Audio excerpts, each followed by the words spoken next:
在美国新关税咧要实施，传出在台湾咧有可能互人列做是垃圾15国之一。咱的财政部长曾翠芬表示讲，会做好应用的措施。若准在台湾出口去美国的沙布越野车也互人扣关税，安尼就会来提供协助。也若台湾若真正是列做是垃圾15国，敢会甲 WTO 来申诉咧？行政院是回应讲会好好讨论。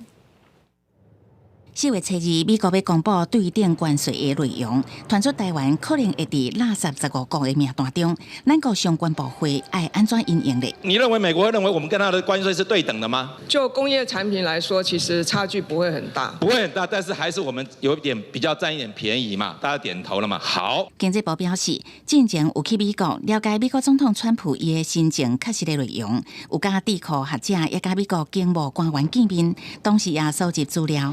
有联营立委是提出，去年美国贸易逆差的来源，台湾排第6，金额达到739亿美金。为了平衡台美贸易逆差，应该爱对美国持续采购。不过，南营立委是烦恼，万一台湾互人列伫垃圾15国，是不是应该爱向 WTO 提出申诉呢？假使我们真的被列入肮脏15国，我们会不会跟其他14个国家跟 WTO 申诉？我们现在不排除。